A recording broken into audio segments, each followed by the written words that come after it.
Hello बच्चों, आप लोग कैसे हैं। आशा यही है कि आप लोग बहुत अच्छे से होंगे, आपकी पढ़ाई अच्छे से चल रही होगी। मैं पवन विश्वकर्मा, मैं आपको उमा बजंती पब्लिक स्कूल की तरफ से इंग्लिश पढ़ा रहा हूँ। जैसा कि क्लास 4th के बच्चे 5th में जाएंगे और 5th के 6th में जाएंगे। बच्चों, आज हम लोग जो टॉपिक पढ़ने जा रहे हैं वो आपके ग्रामर का पहला चैप्टर है सेंटेंस।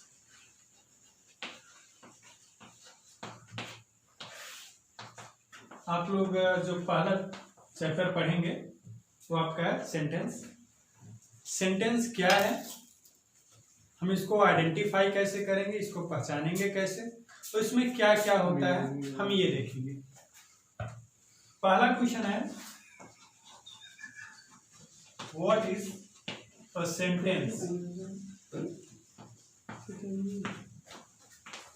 सेंटेंस क्या है। अक्सर हम लोग अपने बातों को प्रकट करने के लिए वाक्यों का प्रयोग करते हैं। देखते हैं, a sentence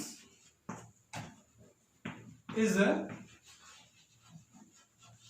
group of words that makes a complete sense.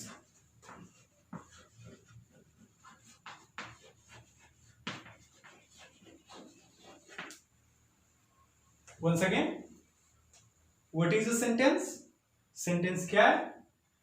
Sentence जो है वह शब्दों का एक समूह है, एक ग्रुप है, जिससे एक कंप्लीट सेंस मीनिंग, एक पूर्ण अर्थ निकलता है, पूरा अर्थ बनता है, उसी को हम वाक्य कहते हैं। कुछ एग्जांपल्स हम ऐसे भी देख सकते हैं। देखिए, जैसे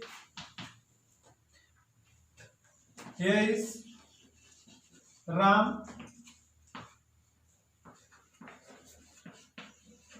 hockey plays daily।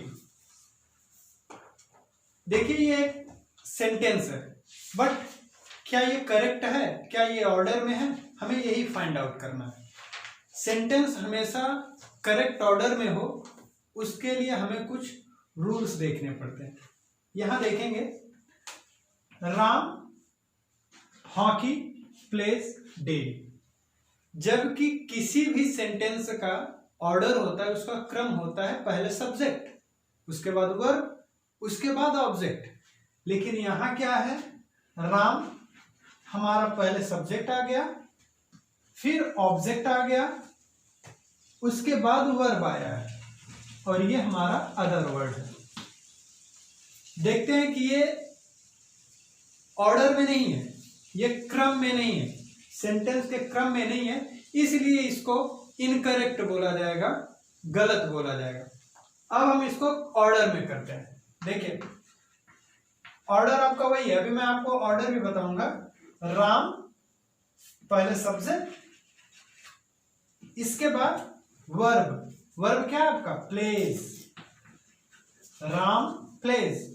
इसके बाद आपका क्या है, object, hockey, and after that other word, daily. ये देखिए, आपका एक कंप्लीट सेंस का सेंटेंस तैयार हो गया है, जिसका अर्थ है, जिसकी मीनिंग है, राम प्लेज हॉकी डेली। बेटा, हम लोग तैयार कैसे करेंगे किसी भी स्टेटमेंट के स्ट्रक्चर को, उसके ऑर्डर को कैसे बनाते हैं, उसका ऑर्डर देखते हैं आप।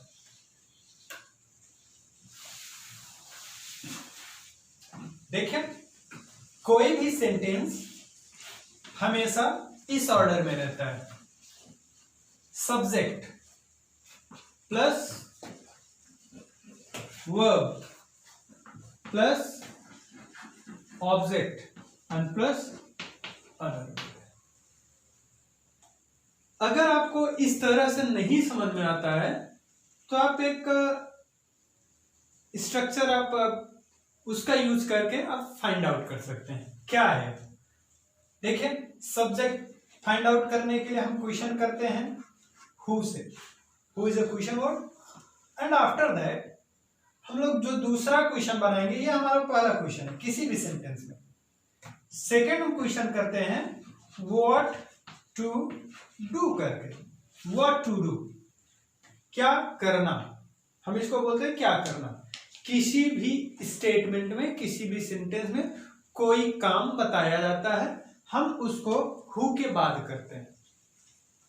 इसके बाद आप देखेंगे ये हमारा सेकंड पॉइंट है, और थर्ड में आ जाता है आपका ऑब्जेक्ट। ऑब्जेक्ट दो होते हैं, direct object and indirect object. आपको direct object and indirect object के बारे में बताया जाएगा जब आपकी क्लास चलनी स्टार्ट हो जाएगी। तो यहां ऑब्जेक्ट हम देख रहे हैं, हम स्टार्ट लिख सकते हैं whom, यह हमारा थर्ड पॉइंट है, whom और what, whom और what, ये दोनों हमारे ऑब्जेक्ट को शो करते हैं। whom जो होता है वो पर्सन को शो करता है, एंड what जो होता है वो थिंग को शो करता है। जैसे आप लिख सकते हैं या पढ़ सकते हैं कि राम पुस्तक पढ़ता है। राम क्या पढ़ता है? पुस्तक। हम उसको ये क्वेश्चन नहीं कर सकते कि राम किसे पढ़ता है, मेरा क्वेश्चन होगा राम क्या पढ़ता है। इसके बाद आपका है अदर वर्ड। अदर वर्ड का जो क्वेश्चन वर्ड तैयार किया जाता है वो आपका है व्हेन एंड वेयर। देखिए यहां भी दो वर्ड है, व्हेन एंड वेयर, ये दो क्वेश्चन वर्ड। अब ये आपका फोर्थ पॉइंट, हमारे पास किसी भी सेंटेंस को ऑर्डर में करने के लिए 4 पॉइंट है। First is subject, second one is verb, third is object and fourth is other word. Subject आप ये फर्स्ट को इंडिकेट कर सकते हैं, सेकेंड को as a verb, and third will be our object and fourth will be our other. ये हमारे 4 points हैं जिससे हम किसी भी एक सेंसफुल या मीनिंगफुल सेंटेंस को हम क्रिएट कर सकते हैं। Let's find out taking some examples. हम कुछ एग्जांपल्स को ले करके पता करते हैं कि हमारा सेंटेंस सही स्ट्रक्चर में है कि नहीं। एक बार मैं फिर से आपको ये क्लेरिफाई कर देना चाहूंगा कि कोई भी सेंटेंस जिस ऑर्डर में होता है उसका ऑर्डर, करेक्ट ऑर्डर होता है subject, verb, object and other word. अब हमें किसी स्टेटमेंट में सब्जेक्ट को अगर फाइंड आउट करना है, पता करना है कि हम सब्जेक्ट कैसे पता करेंगे, तो उस सेंटेंस में आप हु लगा करके क्वेश्चन कर दीजिए। अब जब कौन लगा करके प्रश्न करेंगे तो आपको सब्जेक्ट मिलेगा। फिर दूसरा, जैसे ही आपको सब्जेक्ट मिल जाए तो सब्जेक्ट लिखने के बाद हमारा दूसरा क्वेश्चन तैयार हो जाता है व्हाट टू डू का प्रयोग करके। क्या करना, करना शब्द जब आप करना लगाएंगे, करने का मतलब होता है कोई काम, जब आप करना लगाएंगे तो आपको वर्ब मिल जाएगा, ये आपका वर्ब, सेकेंड पॉइंट। और फिर इसके बाद यहां पर whom एंड what, इसमें यह बताएगा कि कोई पर्सन होगा या कोई थिंग होगा। And last one is when and where, जहां से when जो हमारा है वो टाइम दिखाता है, जैसे daily, yesterday, tomorrow, and where जो होता है प्लेस दिखाता है, सच एज स्कूल, आपके विलेजेस, सिटीज एंड अदर। अब हम बढ़ते हैं किसी सेंटेंस को सर्टिफाई करने के लिए कि हम उसको ऑर्डर में कैसे करेंगे। देखते हैं उस स्ट्रक्चर को यूज करके। वी अ स्टोरी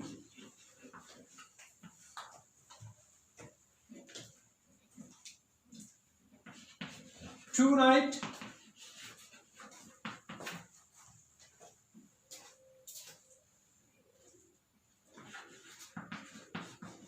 listen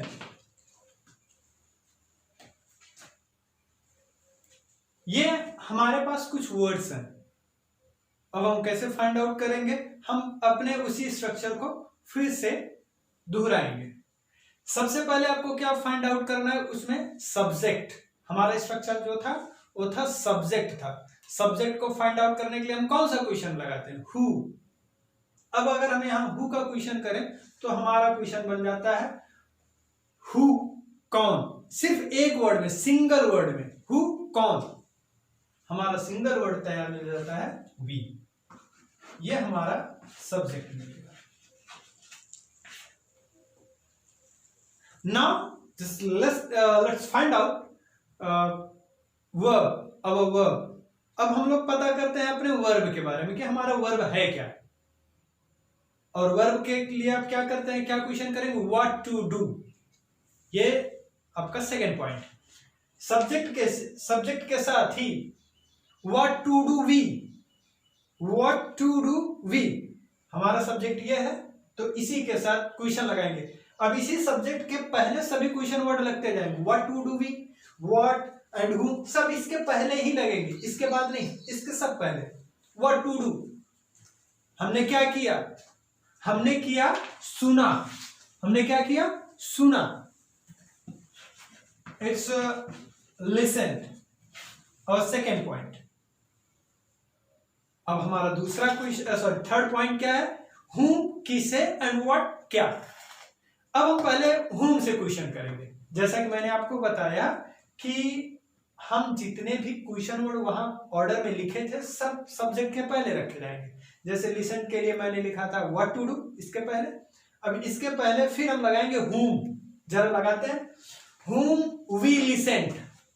हमारा क्वेश्चन क्या बना? हु वी लिसेंट, जिसे हमने सुना। किसे सुना? कोई पर्सन को मेंशन ही नहीं किया गया। अब जब कोई पर्सन मेंशन नहीं किया गया तो इसका मतलब है पर्सन से रिलेटेड हमारा कोई ऑब्जेक्ट नहीं है। लेकिन सेकेंड वर्ड है व्हाट। अब हम व्हाट से क्वेश्चन करेंगे इसके पहले, वी के पहले। जितने भी क्वेश्चन वर्ड्स हैं सब सब्जेक्ट के पहले। व्हाट वी लिसेंट, हमने क्या सुना, या जो हमने सुना। हमने सुना क्या? A story, a story. It's our first point, subject, verb, second point, and object, third point. अब हमारे पास एक पॉइंट बचता है अदर वर्ड, और वो अदर वर्ड क्या होता है? when and where. when and where. when time show करता है, where प्लेस शो करता है, मैंने आपको ऑलरेडी भी बताया। अब हम यहां चलिए सबसे पहले where यूज कर लेते हैं। where, इसी के पहले, जस्ट इसके पहले, वी सब्जेक्ट है हमारा, इसके पहले हम वेयर यूज करते हैं। हम यूज करेंगे where we listen the story. हमारा क्वेश्चन बन गया कि हमने वह कहानी कहां सुनी, जबकि क्वेश्चन में तो कहां को अगर हम आंसर देंगे तो उसका कोई आंसर ही में नहीं मिलेगा। अब हम व्हेन का यूज करते हैं। When we listen the story, हमने स्टोरी कब सुनी? अब आंसर मिल जाएगा टुनाइट। हमने स्टोरी कब सुनी? टुनाइट, आज रात को। It's point number 4, other word. So this is the statement that we have to rearrange. जो हमें रीअरेंज करना है यही हमारा स्टेटमेंट है। I hope you all understand about this. आप लोग समझते होंगे इसके बारे में। सो नेक्स्ट हम आपको थोड़ा सा jumbled words, I mean disorder जो सेंटेंसेस होते हैं, मैं उसके बारे में आपको थोड़ा सा बता दे रहा हूं। आप उस स्ट्रक्चर को नहीं भूलेंगे, ये आपके लिए सबसे इंपॉर्टेंट है, क्योंकि किसी भी स्टेटमेंट को ऑर्डर करने के लिए इस स्ट्रक्चर को लर्न करना आपके लिए सबसे इंपॉर्टेंट है।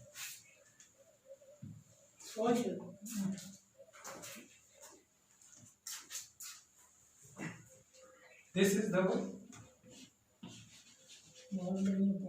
They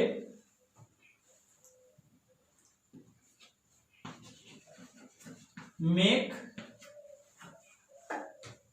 will,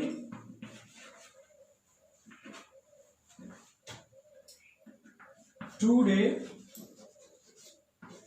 a kite, once more, एक बार फिर से हम उसी ऑर्डर का यूज करेंगे, ठीक है। एक बार हम फिर से उसी ऑर्डर का यूज करेंगे जो ऑर्डर हमारा था इसके पहले, सेंटेंस को रीऑर्डर करने के लिए। स्टार्ट करते हैं। हम सबसे पहले क्या फाइंड आउट करेंगे? सबसे पहले हम जो फाइंड आउट करेंगे वो है हमारा सब्जेक्ट, लेकिन किसका यूज करके? हु वर्ड का यूज करके हम सबसे पहले अपना सब्जेक्ट फाइंड आउट करेंगे। अब अगर हम हु को फाइंड आउट करें या हु का क्वेश्चन करें तो हमें जो फाइंड आउट होता है वो होता है दे। अब मैं आपको थोड़ा रैपिडली बता रहा हूं। They is our subject, it's a subject. अब जैसा कि मैंने इसके पहले के स्टेटमेंट में एग्जांपल में आपको बताया था कि जितने भी क्वेश्चन वर्ड थे उस स्ट्रक्चर में सबको सब्जेक्ट के पहले रखना है। दूसरा क्या? What to do, what to do. चलिए क्या करना? अगर हम सिर्फ व्हाट टू डू का क्वेश्चन करते हैं तो हमें मेक मिलेगा, बट अगर हम टेंस को ध्यान में रखते हैं, टेंस को अगर हम मेंशन करते हैं तो हमें उसके साथ विल भी मिलेगा। जैसे अब मैं क्या दो तरह का सेंटेंस में बना रहा हूं कि वे क्या करना, बस यही रुक जाए, वे क्या करना, व्हाट टू डू दे। मैंने आप लिखा था ना who plus what to do. अगर मैं सिर्फ व्हाट टू डू का यूज करूं तो सिर्फ मुझे मेक मिलेगा, लेकिन अगर मैं टेंस को ध्यान में रखूंगा तो मेक के साथ साथ विल भी मिलेगा। कैसे? देखिए दो क्वेश्चन है, वे क्या करना और दूसरा वे क्या करेंगे। अब अगर हम कहते हैं कि वे क्या करेंगे ये हमारा फ्यूचर टेंस है, तो जो हेल्पिंग वर्ब्स होता है वो हमेशा मेन वर्ब के पहले यूज किया जाता है। तो ये हमारा हेल्पिंग वर्ब है जो बताता है कि फ्यूचर टेंस है और ये हमारा मेन वर्ब है। तो हमारा दूसरा वर्ड तैयार हुआ, विल मेक। आप मेक भी लिख देंगे तो कोई प्रॉब्लम नहीं है। फिर विल को हम लास्ट में जब पूरा स्टेटमेंट ऑर्डर कर लेंगे तब हमें समझ में आएगा कि विल यूज कहां करना है टेंस के अकॉर्डिंग, क्योंकि मैंने आपको स्ट्रक्चर में सिर्फ व्हाट टू डू बताया है। अब आप व्हाट टू डू पर ही फोकस है। तो दे विल मेक, अभी मैं इसको अंडरलाइन कर रहा हूं, दे विल मेक, ये हमारा हो गया who and what to do. हमारा सब्जेक्ट, इसके पहले व्हाट टू डू। अब व्हाट टू डू तो हो गया, subject and what to do खत्म। अब इसके बाद है whom एंड व्हाट, दो वर्ड है। हम सबसे पहले क्वेश्चन करेंगे whom से। whom they will make, वे किसे बनाएंगे। Just a question, just put a question, whom they will make, वे किसे बनाएंगे। We are unable to find the answer of that question, हम उसके बारे में नहीं पाएंगे, आंसर कोई नहीं। तो अब हम दूसरा, इसका मतलब whom के आंसर में कोई ऑब्जेक्ट है ही नहीं। अब सेकंड है हमारा व्हाट से क्वेश्चन करते हैं, what they will make, what they will make, वो क्या बनाएंगे। आंसर क्या है? व्हाट दे विल मेक, वो क्या बनाएंगे। अ काइट, क्या बनाएंगे। अ काइट, एक पतंग। हमारा point number 1, point number 2 and point number 3, subject, verb and object, and after that just we have other word such as today, time, that shows time. Here is today, it's our sentence. So thank you. आप लोग इसके बारे में practice करिए। आपका पहला जो exercise है क्लास 5th की बुक में और क्लास 6 में भी आपको ये मिलेगा, वो एक्सरसाइज आप करके लाइए। और आपका जो फर्स्ट एक्सरसाइज है उसमें रीऑर्डर करना है, आप उसको रीऑर्डर करके लाइए, आपकी कॉपी चेक की जाएगी। Thank you.